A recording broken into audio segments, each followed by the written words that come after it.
ഈ മാസം 8, 9, 10 തീയതികളിൽ വൈക്കത്ത് നടക്കുന്ന CPI കോട്ടയം ജില്ലാ സമ്മേളനത്തിന് മുന്നോടിയായി യുവജന വിദ്യാർത്ഥി സംഗമം മുണ്ടക്കയം YMCA ഹാളിൽ നടന്നു. രാജ്യത്തെ മതത്തിന്റെയും ജാതിയുടെയും പേരിൽ BJP ഭരണകൂടം ഭിന്നിപ്പിച്ചു നിർത്തുമ്പോൾ രാജ്യം ഒറ്റക്കെട്ടായി നിൽക്കണമെന്നും കമ്മ്യൂണിസ്റ്റ് ആശയങ്ങൾ ഉൾക്കൊണ്ടുകൊണ്ട് വേണം യുവജന വിദ്യാർത്ഥികൾ സമൂഹത്തിൽ പ്രവർത്തിക്കേണ്ടതെന്നും റവന്യൂ വകുപ്പ് മന്ത്രി കെ രാജൻ പറഞ്ഞു. യുവജന വിദ്യാർത്ഥി സംഗമം ഉദ്ഘാടനം ചെയ്ത് സംസാരിക്കുകയായിരുന്നു മന്ത്രി. രാജ്യത്തിന്റെ സാമൂഹിക രാഷ്ട്രീയ പൊതുജീവിതം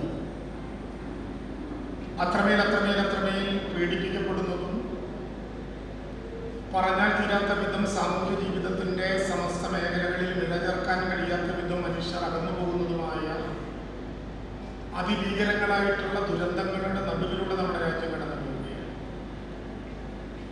ഒരുപക്ഷെ രാജ്യത്ത് നടന്ന കഴിഞ്ഞ ലോക്സഭാ തിരഞ്ഞെടുപ്പിൽ BJPക്ക് ഒറ്റയ്ക്ക് 400 സീറ്റുകളുടെ ഭൂരിപക്ഷവും വാരാണസിയിൽ ഇന്ത്യയുടെ പ്രധാനമന്ത്രിയായിട്ടുള്ള നരേന്ദ്രമോദിക്ക് ചരിത്രം തിരിച്ച 10 ലക്ഷം വോട്ടിന്റെ ഭൂരിപക്ഷവും പ്രഖ്യാപിച്ച വലതുപക്ഷ മാധ്യമങ്ങളെയും അതിന്റെ കൂലിയെഴുത്തുകാരെയും അക്ഷരാർത്ഥത്തിൽ ഞെട്ടിച്ചുകൊണ്ട് ഇന്ത്യയിലെ ജനങ്ങൾ നമ്മുടെ രാജ്യത്ത് BJPക്ക് ഒറ്റയ്ക്ക് അധികാരത്തിൽ വരാനുള്ള അന്തരീക്ഷത്തെ തന്നെ തകർക്കുന്ന വിധത്തിലുള്ള നടപടിക്രമങ്ങളിലേക്ക് പോയത് ജനാധിപത്യ ഇന്ത്യക്ക് പൊതുവിൽ അഭിമാനകരമായി.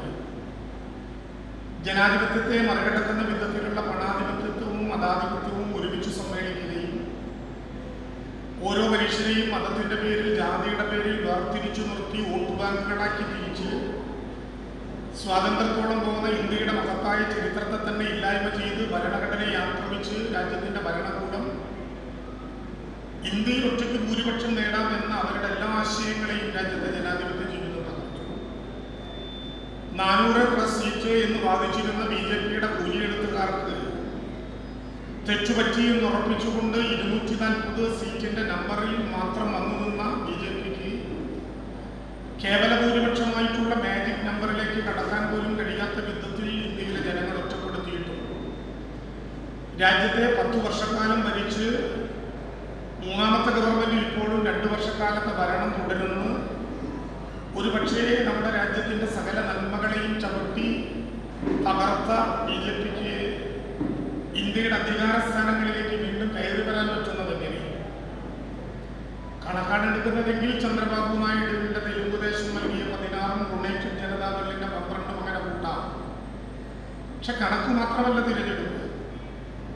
ഇന്ത്യ രാജ്യത്ത് BJPയുടെ ഭരണകൂടത്തിന്റെ അഹങ്കാരത്തിന്റെ തേറ്റപ്പല്ല് മുറിക്കാൻ മനസ്സിലൊരു കല്ലേറിന്റെ കരുത്തെങ്കിലും സമാഹരിക്കാവുന്ന മുഴുവൻ ജനങ്ങളെയും കൂട്ടി നിർത്താവുന്ന ഒരു ജനകീയ ബദലിനെ കുറിച്ച് ഇന്ത്യ ചിന്തിച്ചപ്പോഴാണ് Indian national development inclusive alliance എന്ന മുഴുവൻ പേരിൽ ഇന്ത്യ എന്ന വെളിപ്പേരിൽ പറയാൻ കഴിയുന്ന ഒരു രാഷ്ട്രീയ മുന്നണി നമ്മുടെ രാജ്യത്ത് രൂപീകരിക്കപ്പെട്ടതും ജനാഭിലാഷം പോലെ അതിന് മുന്നോട്ട് പോകാൻ കഴിയും.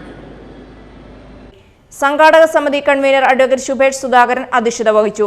യോഗത്തിൽ advocate VB Vinu, TT Jismon, Bibin Abraham, OPS Salam, John V Joseph, Shammas Latheef, K Ranjith, Akhil KU, Jijo J Joseph തുടങ്ങിയവർ സംസാരിച്ചു. സംഘാടക സമിതി ചെയർമാൻ BJ കുര്യാക്കോസ് സ്വാഗതവും AIYF മുണ്ടക്കയം മണ്ഡലം സെക്രട്ടറി അജിതാമോൾ P സതീഷ് കൃതജ്ഞതയും പറഞ്ഞു.